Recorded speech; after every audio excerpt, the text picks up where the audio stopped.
Assalamualaikum warahmatullahi wabarakatuh. Perkenalkan, nama saya Evrilia Kusanti Putri dari SIBI 19 pagi. Di sini saya akan membuat UTS part 3 mata kuliah Big Data Analytics. Di sini saya akan memproses dataset menggunakan PySpark. Pertama, saya akan mengaktifkan PySpark-nya terlebih dahulu.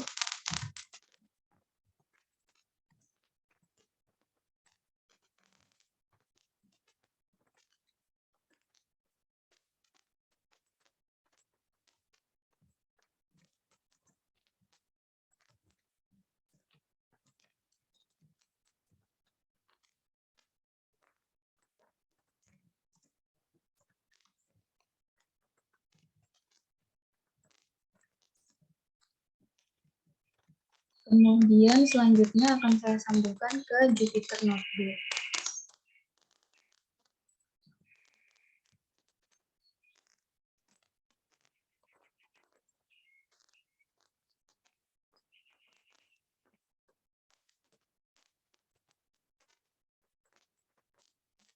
Nah, jika sudah tersambung ke Jupyter Notebook, maka langsung saja kita ke UTS-nya.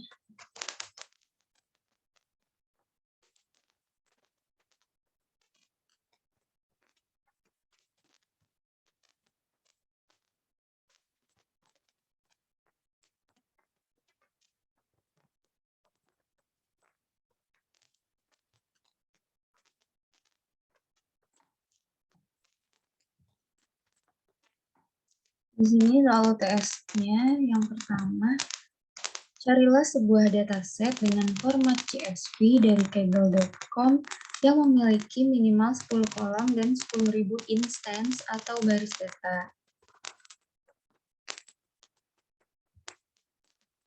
Ini saya sudah mendapatkan dataset dari Kaggle, yaitu crime data. Crime data ini dataset tentang aktivitas kejahatan di salah satu kota di negara Kanada. Dataset yang saya dapatkan ini memiliki 12 kolom dan 530.653 baris data. Kemudian selanjutnya import library yang diperlukan dalam tugas ini. Yang pertama, library yang diperlukan yaitu PySpark. Kemudian selanjutnya import Spark Session.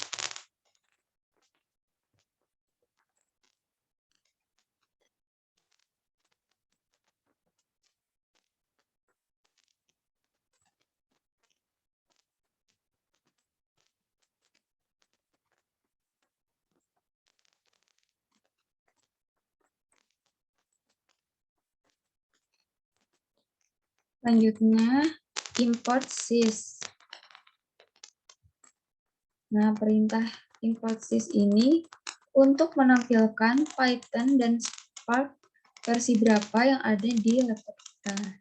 Nah, di laptop saya menggunakan Python versi 3.7.13 dan Spark-nya versi 3.0.3.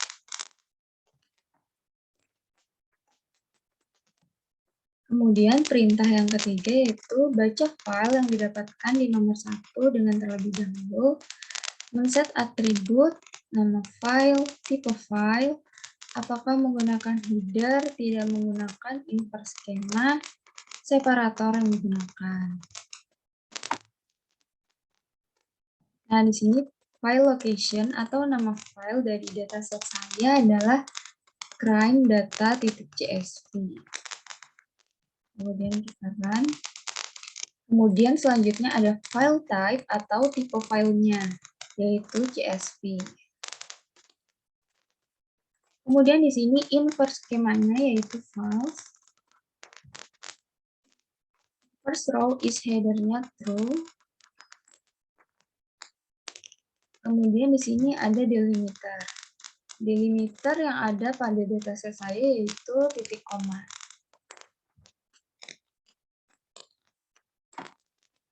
Nah, selanjutnya kita menggunakan perintah ini, df spark read format ini untuk membaca keseluruhan dari file CSV saya.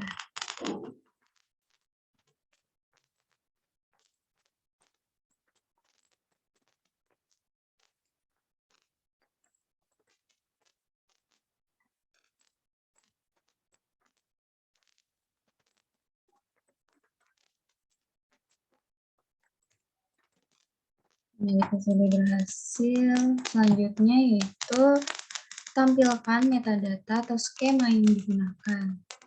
Untuk menampilkan metadata atau skema yang digunakan, di sini saya menggunakan df print skema.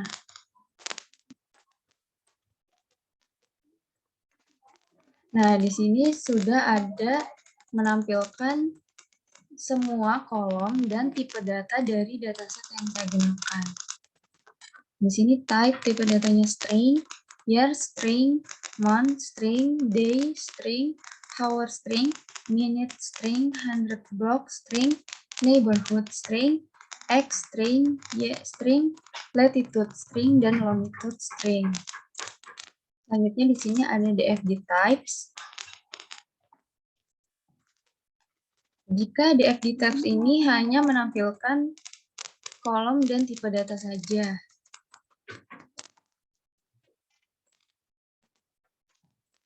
Selanjutnya yaitu tampilkan jumlah instan. Untuk menampilkan jumlah instan, di sini saya menggunakan df count. Kemudian kita run.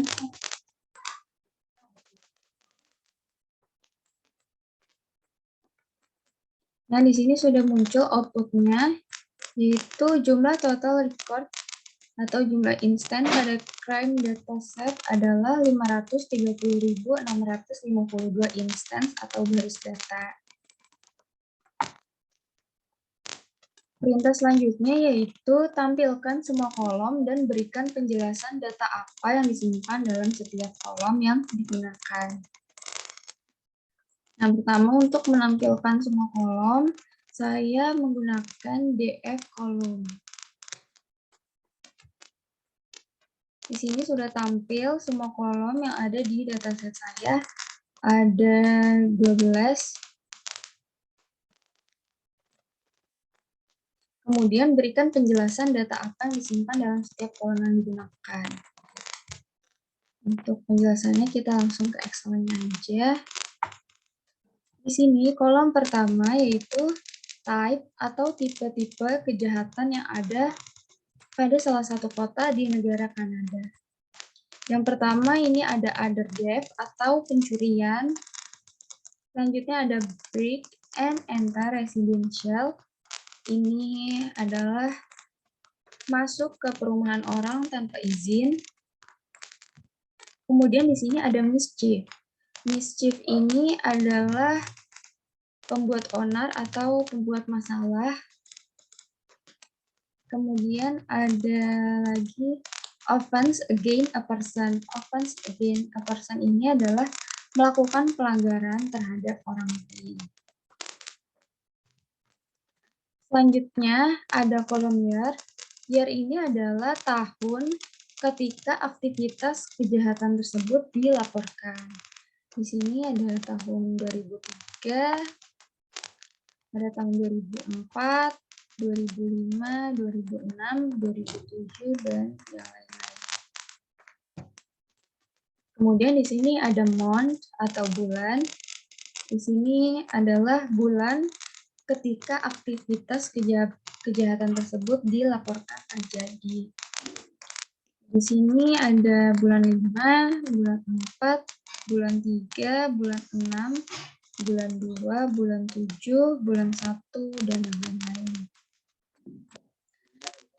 Kemudian di sini ada day atau hari, itu adalah hari ketika aktivitas kejahatan tersebut dilaporkan terjadi. Di sini ada hari ke-12, hari ke-7, hari ke-23, hari ke-20, hari ke-12, hari ke-26, hari ke-10, dan lain-lain.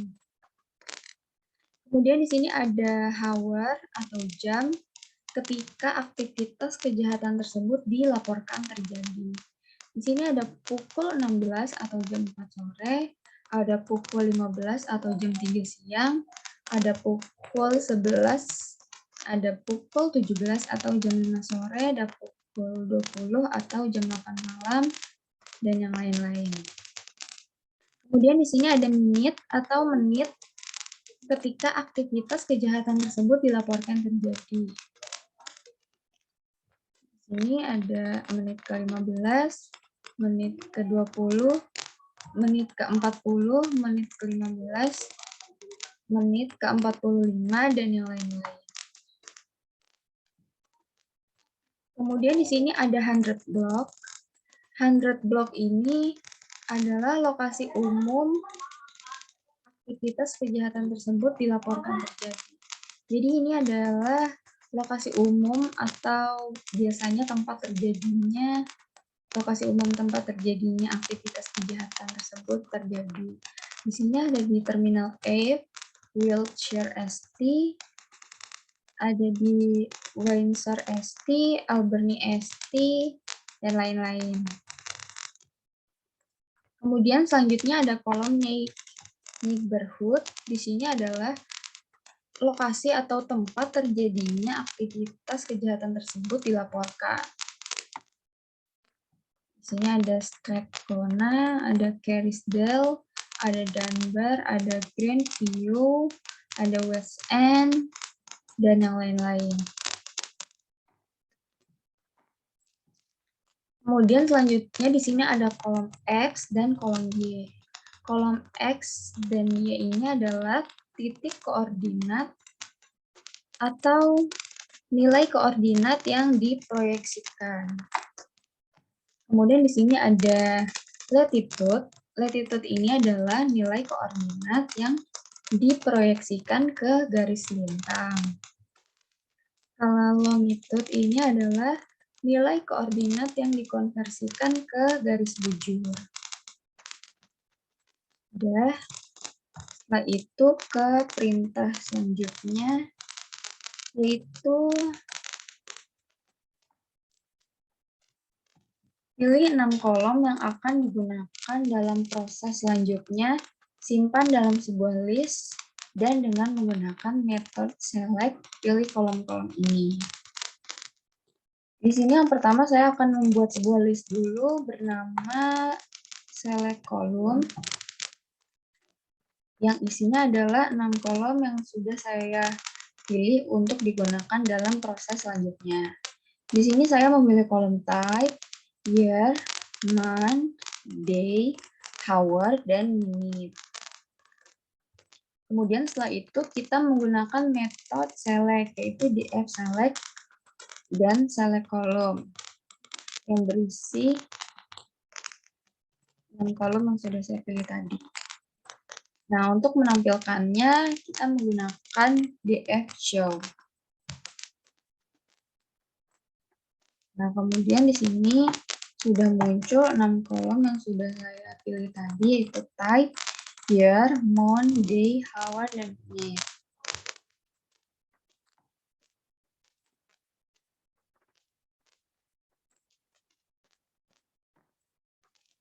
Kemudian perintah selanjutnya adalah cek missing value yang terdapat dalam dataset yang sedang diproses.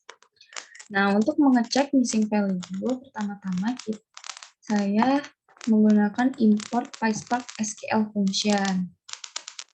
Kemudian menggunakan df filter untuk mengecek missing value. Di sini saya akan mengecek missing value pada kolom year.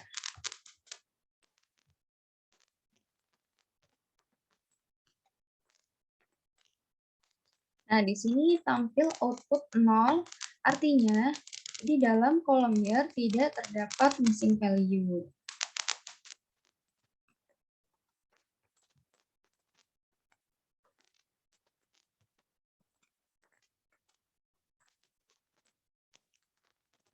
Selanjutnya di sini perintah ini berfungsi untuk mengecek missing value di 6 kolom yang sudah saya pilih tadi. Di sini sudah muncul outputnya. Di dalam kolom type tidak terdapat missing value. Di dalam kolom year tidak terdapat missing value. Di dalam kolom month tidak terdapat missing value. Di dalam kolom day tidak terdapat missing value. Di dalam kolom hour terdapat missing value yaitu sebanyak 54.362 missing value. Kemudian di dalam kolom ini terdapat 54.362 missing value. Perintah selanjutnya yaitu casting atau ubah tipe data yang digunakan di setiap kolom sesuai dengan tipe data yang disimpan. Pertama-tama saya import dulu PySpark-nya. Ini. Kemudian kita lihat dulu tipe data awal. Nah, di sini kolom yang saya gunakan bisa dilihat tipe data awalnya yaitu string semua. Lalu akan saya casting atau saya ubah tipe datanya.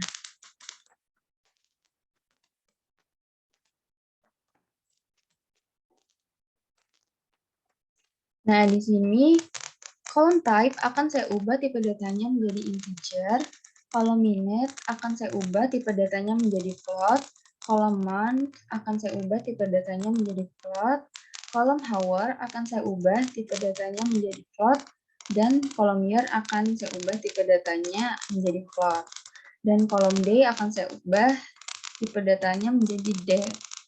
Nah, untuk mengubah atau meng-casing tipe datanya menggunakan perintah ini. Hanya beda di sini saja. Ini integer, ini di-casting menjadi float, dan ini di-casting menjadi date. Lalu setelah itu kita run. Setelah itu untuk menampilkan tipe data dari kolom-kolom yang sudah kita ubah menggunakan df di types. Nah, di sini sudah muncul tipe data yang sudah diubah tadi, type yang tadinya string menjadi integer, year yang tadinya string menjadi float, month yang tadinya string menjadi float, day yang tadinya string menjadi date, hour yang tadinya string menjadi float, dan minute yang tadinya string menjadi float. Artinya, kolom-kolom tadi tipe datanya sudah berhasil diubah. Kemudian di sini perintah selanjutnya ada hapuslah 2 kolom yang ada. Nah, dari 6 kolom ini, saya akan menghapus kolom day dan kolom month. Untuk menghapus 2 kolom tersebut, langkah pertama yaitu saya membuat sebuah list yang bernama drop column list. Yang isinya yaitu 2 kolom yang akan saya hapus. Kemudian kita run. Selanjutnya kita panggil lagi drop column list-nya.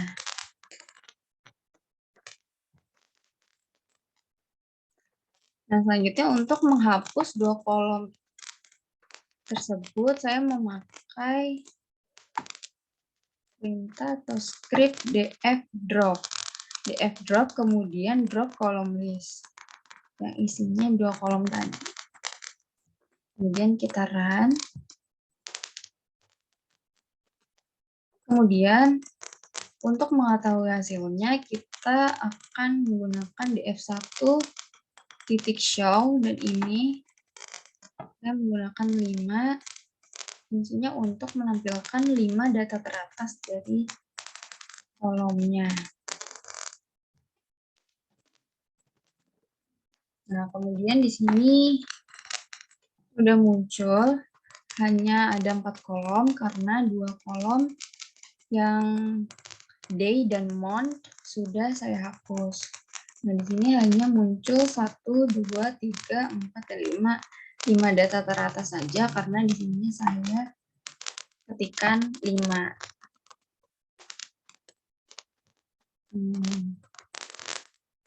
Mungkin itu saja penjelasan yang bisa saya sampaikan pada UTS Part 3 mata kuliah Big Data Analytics.